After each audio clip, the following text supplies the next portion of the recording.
Kita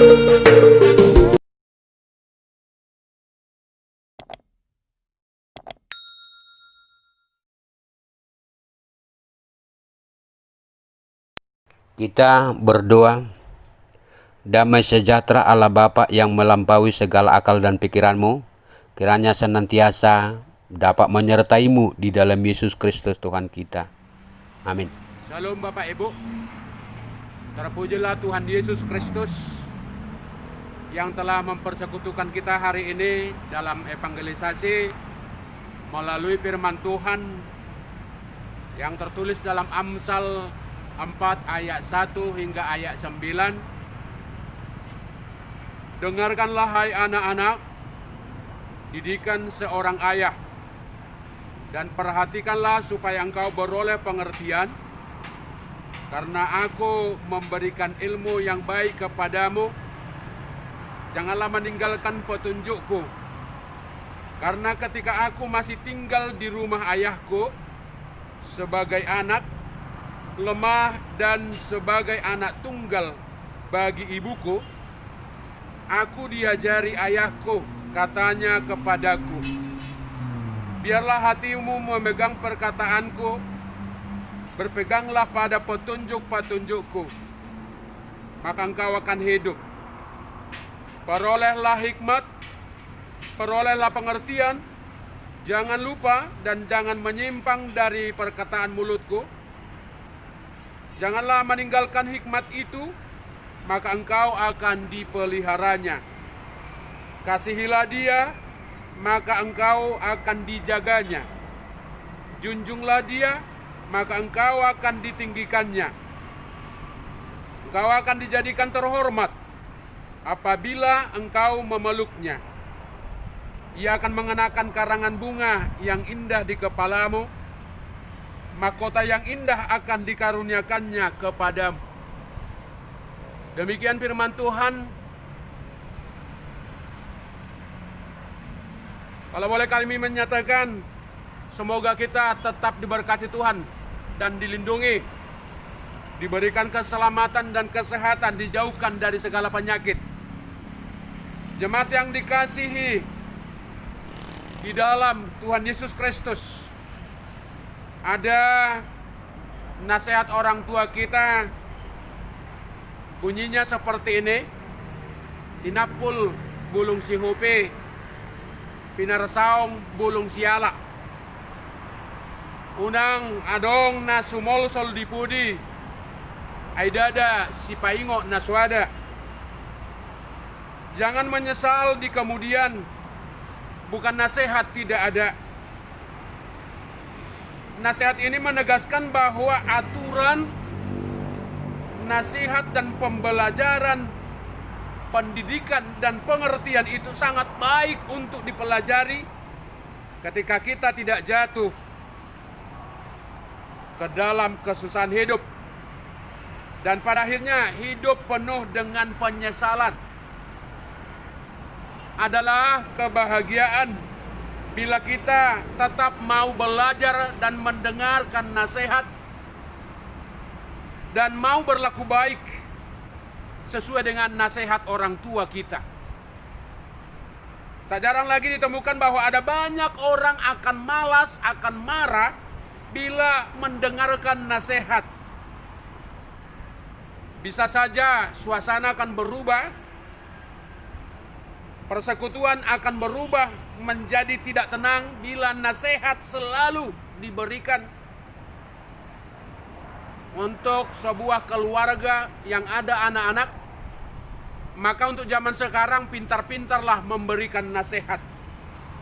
Sebisa mungkin dalam khotbah mimbar, ada yang marah, ada yang emosi, menjaga hatinya, tidak mendengarkan firman Tuhan. Atau barangkali ada yang cemberut, tidak mau peduli tentang firman Tuhan, sambil menggerutu bahkan mengalihkan perhatian ke sisi yang lain, atau barangkali memegang atau melihat HP-nya sebagai pelarian. Nasihat pura-pura didengar tetapi perasaannya di tempat yang lain. Jadi si pengkhotbah maunya harus pintar mengalihkan khotbahnya ke bahan candaan, ke bahan tertawaan, ke bahan lelucon. Jadi sehingga menurut beberapa paham masa kini gereja akan semakin sulit bertumbuh kalau gerejanya atau khotbahnya hanya menasehati, hanya memberikan teguran. Iya betul. Ada juga yang paling unik saat momen pendeta membacakan ayat CD ketika pelajar CD sudah melaksanakan CD-nya di gereja. Pendeta harus pintar-pintar cari jurus untuk membacakan ayat CD anak-anak tersebut. Biasanya pada saat-saat pembacaan ayat CD, momen yang paling mengharukan adalah pada saat pembacaan ayat itu, yang dianggap dan dipercayai adalah dasar hidup dari seseorang. Momen yang paling ditunggu-tunggu, apa sih ayat CD-nya? Usai pembacaan, jika ayat CD-nya masuk akal, langsung orang-orang yang sudah mendengarkan pasti bilang, mantap kali bah, cocok kali, pas kali untuk hidupnya. Tetapi jika ayat CD-nya merupakan nasihat atau teguran atau barangkali ajakan, maka orang-orang pasti bilang, "Aida kina tatong, memang songonido pangalahon ya mangna. Imana pena bedalan?" Itu langsung keluar dari mulut itu. Padahal tadi pada saat pembacaan itu ayat itu sungguh luar biasa, tanpa dengungan sedikit pun, tanpa suara, tiba-tiba berubah. Jadi sepertinya zaman ini bukan lagi zaman nasihat. Orang tua harus paham betul bahwa pengajaran dan nasihat adalah awal sukacita dan keberhasilan si anak dalam keluarga. Tanpa nasihat, tanpa bimbingan dan pengajaran, tanpa kemauan orang tua memberikan pengertian dan hikmat kepada anak, maka si orang tua harus siap-siap anaknya akan gagal. Hidupnya tidak seperti yang kita harapkan. Tanpa nasihat, tanpa bimbingan dan pengertian dan orang tua, hidup seorang anak itu akan menghadapi tantangan yang luar biasa dalam zaman ini. Tetapi juga janganlah asal kita pikirkan setiap kita jumpa menasehati.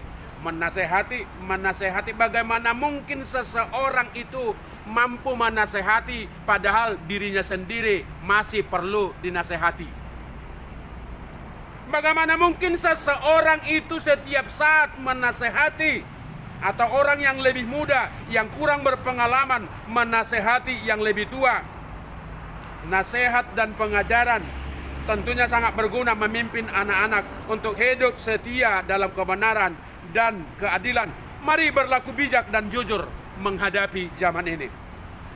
Hanya dengan teguran dan nasihatlah setiap orang yang mau mendengar dapat memperoleh pendidikan dan pengetahuan. Mengingatkan kita bahwa setiap nasihat adalah aturan dan pertimbangan yang wajib dituruti. Neraca yang pasti memiliki tujuan kebaikan bagi orang yang mendengar dan melakukannya. Maka berbahagialah orang yang mendengar dan melakukannya. Itu kata firman Tuhan penutup dalam hukum Taurat kita. Dan juga simpulan dari pembacaan firman Tuhan, epistel kita. Berbahagialah orang yang mau memberikan hatinya mendengar firman Tuhan dan melakukannya. Bapak Ibu tentunya tidak cukup untuk mendengar, tetapi seseorang yang mau dinasehati dengan baik, dia harus mampu dan rajin melakukannya, dengan tujuan harapan dapat tercapai dan hidup penuh sukses, dan pada akhirnya seseorang itu dapat berbahagia hidupnya. Apalagi untuk kaula muda masa kini dalam menghadapi masa depan kehidupannya, agar jangan penuh penyesalan di kemudian hari. yang pada akhirnya hidupnya jatuh pada kepahitan. Janganlah sepele atau janganlah jijik terhadap nasihat, apalagi membencinya. Karena mencintai nasihat adalah menerima pengajaran itu dan ilmu kehidupannya, sehingga dia diberikan sukacita yang luar biasa. Bapak Ibu Saudara yang terkasih, belajar dari pengalaman Salomo yang mengatakan betapa pentingnya didikan dari orang tua. Hikmat kebijaksanaan itu berada di atas segalanya. Daud yang memimpin bangsa Israel sebagai orang tua yang taat dan mematuhi aturan-aturan dan perintah Tuhan, dan tetap mengingatkan pengajaran-pengajaran atau didikannya, mengajarkannya dan menanamkannya kepada hati anaknya Salomo. Dan hal itulah yang membuat Salomo menjadi raja yang luar biasa termasyhur. Raja yang penuh hikmat dalam meneruskan memimpin bangsa Israel, sehingga dia mampu mempersatukan kembali ke-12 raja Israel dan utara. Alasan kebijaksanaan inilah yang dipakai Salomo yang setia memegang didikan orang tuanya di dalam dia memimpin bangsa Israel. Salomo meminta kepada Tuhan hikmat kebijaksanaan di dalam memimpin bangsa Israel, walaupun Tuhan menawarkan harta yang banyak, menawarkan kekalahan musuhnya, menawarkan umur yang panjang, tetapi Salomo meminta hanya satu, hikmat bijaksana. Dia tidak lebih dulu menyatakan harta, dia tidak terlebih dahulu meminta umur yang panjang atau kekalahan daripada musuhnya, tetapi adalah hikmat. Salomo juga telah berpengalaman dari orang tuanya tentang ajaran-ajaran Tuhan, dan hal itu diteruskannya dalam hidupnya. Pengajaran yang dilakukan secara berkesinambungan kepada anak-anak tentunya akan melekat pada diri anak tersebut, sehingga tidak akan pernah berakhir dengan sia-sia, tetapi adalah tetap dan berkesinambungan. Diingatnya dalam perlakuan tindakan sehari-hari. Keluarga adalah pusat sentra daripada nasihat. Pusat sentra pendidikan anak-anak adalah keluarga. Di mana Ulangan 6 firman Tuhan menyatakan bahwa perintah Tuhan itu haruslah engkau mengajarkannya secara berulang-ulang kepada anak-anakmu dan membicarakannya apabila engkau duduk di rumah, apabila engkau sedang di perjalanan, apabila engkau sedang berbaring, dan apabila engkau bangun. Adalah tanggung jawab orang tua bagi anak-anaknya untuk mengembangkan diri anak-anaknya. Orang tua wajib memberikan teladan di dalam segala hal kepada anak-anaknya, baik dalam perbuatan, dalam hal berbicara, dalam cara berpikir. Orang tua harus menjadi model. Sempat orang tua tidak menjadi model bagi anak-anaknya, bersiaplah. Orang tua harus menjadi saksi kebaikan Tuhan dalam perbuatan dan kehidupan keluarga tersebut. Dan itulah yang menjadi teladan Salomo. Tuhan berkehendak supaya hikmat itu bukan hanya pada satu generasi, tetapi terus menerus ke generasi berikutnya, kepada anak cucu kita, supaya anak cucu kita tidak terkontaminasi terhadap pengaruh-pengaruh zaman ini, yaitu kejahatan-kejahatan yang menggerogoti hati dan pikiran anak-anak kita, yang merajalela sehingga keturunan kita lebih mementingkan hal-hal duniawi daripada Tuhan. Coba kita bayangkan ketika keturunan kita, anak-anak kita lebih mementingkan hal-hal yang bersifat duniawi. Di dalam ajakan takut akan Tuhan adalah permulaan pengetahuan. Agar mendapatkan hikmat pengetahuan, marilah rela menundukkan diri untuk mendengarkan nasihat orang tua kita. Tidak cukup hanya mendengar, tetapi juga adalah mampu merepresentasikan hikmat tersebut di dalam perbuatan hidup kita sehari-hari. Pengetahuan kita tidak berguna bila tidak kita lakukan. Sepertinya halnya dalam ayat 1 dikatakan, didikan seorang ayah dan perhatikanlah supaya engkau beroleh pengertian. Menjadi sentral dalam kehidupan keluarga, di mana takkan ada orang tua yang mengajari anak-anaknya untuk hidup susah. Memimpikannya juga, janganlah. Orang tua yang baik pasti merindukan kesuksesan anak-anaknya dan lebih mengutamakan supaya kehidupan anaknya lebih meningkat taraf hidupnya. Takkan ada orang tua yang berdoa dan berharap supaya anaknya begitu-begitu saja. Setidaknya orang tua berharap supaya anaknya bisa bergabung dengan zaman ini. Orang tua yang baik pasti merindukan suksesnya anak-anaknya. Begitu juga kerinduan guru terhadap anak-anaknya.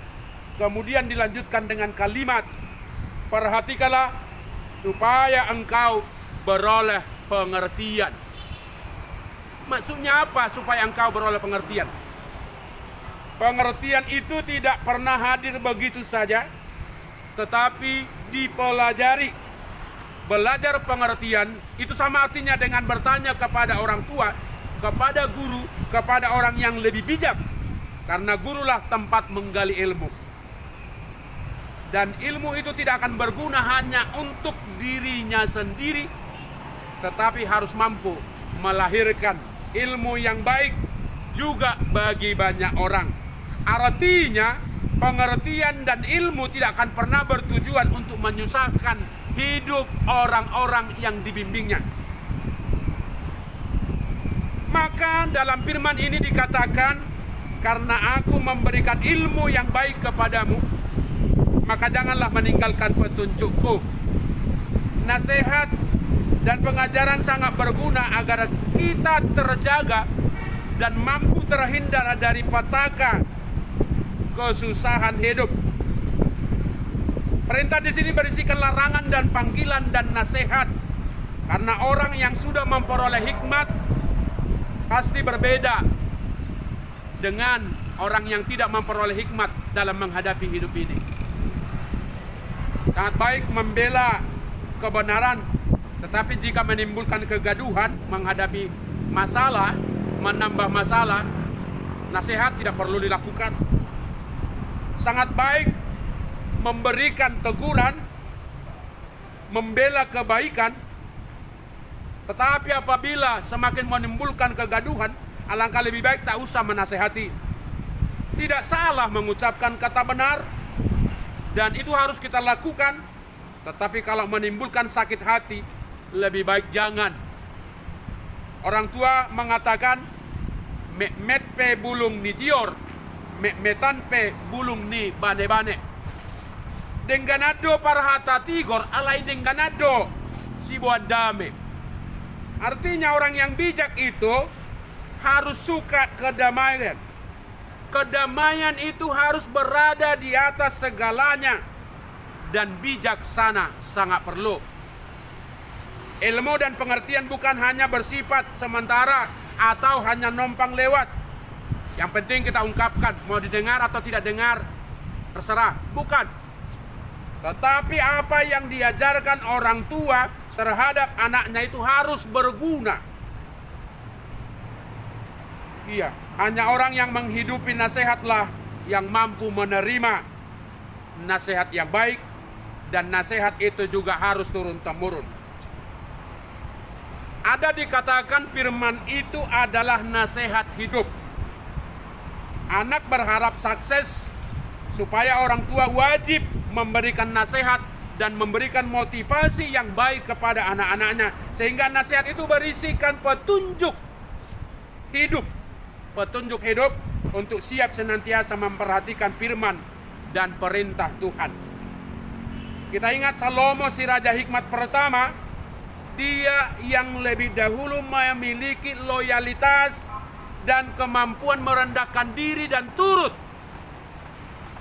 perintah kepada Tuhan dan turut tunduk percaya kepada nasihat orang tuanya, dari nenek moyangnya, dari ayahnya kepada anak-anaknya, dari orang tua kepada anaknya, dan anak kepada cucunya, turun-temurun tak pernah berubah. Kalau nasihat orang Batak bilang, unang mupat tuho. Sekali lagi, unang mupat tuho. Dengan tujuan agar kamu hidup. Yang pasti nasihat dan teguran dari seorang ayah kepada anaknya bukan untuk membunuh atau menyusahkan anak, melainkan kehidupan bagi orang yang mendengarnya. Bukan juga hidup hanya bernapas, tetapi orang yang memiliki nasihat harus berdaya guna dan bermanfaat. Yang kedua, menimba ilmu itu adalah memperoleh pengertian. Mendengar atau menimba ilmu bukan hanya mencari, tetapi agar memperoleh. Ada banyak orang yang mencari tetapi tidak dapat, tidak memperoleh hasil. Jadi menimba itu harus memperoleh yang terbaik, harus jelas juga dari mana sumbernya. Jangan korupsi, jangan kolusi. Hanya orang yang berusahalah mencari akan mendapatkan kebaikan, sehingga harus benar-benar mau belajar dan tidak cukup hanya sekali, tetapi berulang-ulanglah belajar dan belajarlah. Karena hanya sekali kalau hanya sekali pasti akan lupa dan tidak pernah didapat hasilnya. Jangan lupa dan jangan menyimpang dari perkataan mulutku. Janganlah meninggalkan hikmat itu, maka engkau akan dipeliharanya. Kasihilah dia, maka engkau akan dijaganya. Ibarat seseorang membaca buku, meskipun sudah pernah dia tahu bukunya, lama ditinggal pasti lupa, apalagi sepele dan meninggalkannya. Yang dia dapatkan bukanlah kebaikan, melainkan malapetaka, karena dia sepele. Karena orang yang melupakan kebaikan pasti akan melahirkan berbagai duka dalam kehidupannya. Jadi janganlah meninggalkan hikmat itu. Tanpa hikmat dan pengertian, setiap orang akan jatuh pada kesusahan. Orang yang berhikmat harus mengalungkan nasihat itu di lehernya dan menanamkannya di hatinya, dan pengertian itu di hatinya. Ingatlah pentingnya hikmat dan pengertian yang bisa membebaskan kita dari duka dan menolong dan membukakan mata iman kita menuju arah langkah kehidupan kita yang terbaik. Jadi hikmat itulah yang menjaga hidup kita. Hasilnya kita akan mendapatkan kebaikan, kita akan mendapatkan kedamaian, kita akan mendapatkan sukacita, damai sejahtera yang merupakan buah daripada hikmat itu sendiri. Jadi baiklah kita mencintai hikmat itu, jangan melupakannya.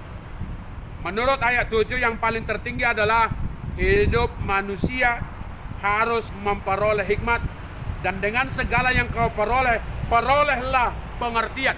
Jadi belilah pengertian itu dengan segala apa yang ada padamu. Itulah harganya. Jadi kita tak akan mampu menimbun harta tanpa hikmat atau pengertian dalam mempergunakannya. Karena ada banyak orang yang demikian. Dia mendapat banyak harta warisan dari orang tuanya, tetapi dia tidak memiliki hati yang bijak untuk mempergunakannya, sehingga hartanya habis begitu saja. Karena dia tidak mampu mempergunakannya dengan baik.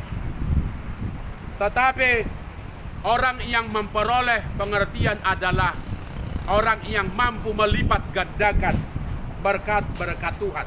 Sekali lagi, adalah orang-orang yang mampu melipat gandakan berkat Tuhan. Tetapi kemuliaan seseorang tidak terletak pada hartanya, tidak terletak pada kuasanya, tidak terletak pada kedudukannya.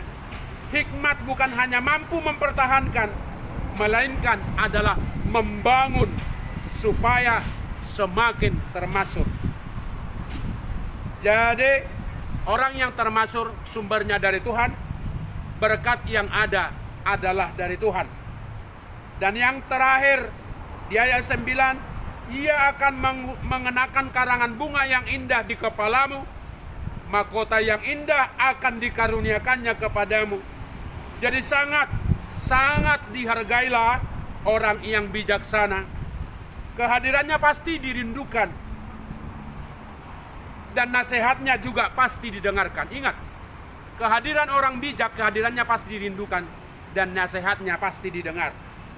Jadi Bapak Ibu Saudara yang terkasih dalam nama Tuhan Yesus Kristus, bagaimana dengan sikap kita terhadap orang-orang yang mencintai dan orang yang mau mendengarkan dan melakukan hikmat pendidikan?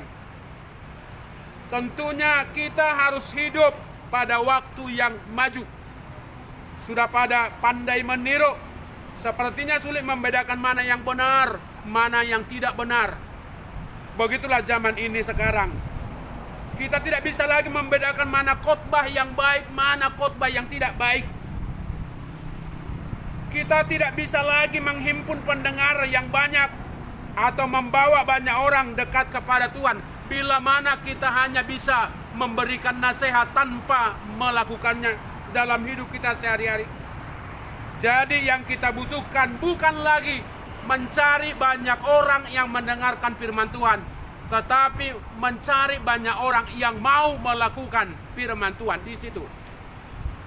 Saudara yang terkasih, tidak sedikit anak-anak yang meninggalkan nasihat orang tuanya karena perkataan-perkataan orang tua yang sedemikian hanya seolah-olah baik didengar, tapi orang tuanya tidak mau melakukan kebaikan itu sendiri. Maka orang tua seperti itu adalah gagal. Tidak sedikit anak-anak yang meninggalkan nasihat orang tua hanya demi iming-iming gaji atau uang saku, atau sehingga dia tinggal di tempat perantauan. Padahal setelah merantau hidupnya bukan lebih baik. Tetapi tidak sedikit yang gagal dan terjerumus pada narkoba hanya karena lebih mendengarkan suara dunia. Tidak sedikit jemaat yang harus meninggalkan gerejanya hanya gara-gara mendengar dan melihat keramaian dan uangnya. Hidupnya tertuju pada kesusahan karena kurang bijaksana. Yang bersahabat, yang dalam satu persekutuan saulaun, searisan, akhirnya tidak separadatan lagi, tidak saling mengundang, gara-gara menasehati tetapi dia tidak mau melakukan nasihat. Yang selanjutnya, orang tua berlomba untuk menyekolahkan anaknya dengan segala fasilitas terbaik, walaupun belum tahu keberhasilan anaknya kelak, sehingga bimbingan yang ada diberikan kepada anak-anaknya hanyalah sebagai pelampiasan jalan hidup. Iya, karena yang lebih dominan adalah ajaran yang datang dari luar, bukan ajaran dari orang tua. Ingat bahwa hikmat itu datangnya dari Tuhan yang paling berharga dalam hidup kita. Maka arahkanlah didikan pada anak-anak sejak dini. Perintah dan didikan dari Allah sangat baik, seperti ajaran Tuhan Yesus. Karena itulah hidup orang percaya, agar jerih payah orang tua tidak sia-sia, maka tiru dan teladanilah Salomo yang rajin berhikmat. Mengejar hikmat Tuhan adalah yang paling terutama melalui belajar firman Tuhan, sehingga cara kita untuk mendapatkan hikmat dan pengertian Tuhan dilebarkan oleh Tuhan. Berkat yang kita mimpikan dan harapkan diberikan Tuhan. Amin. Tuhan Yesus memberkati.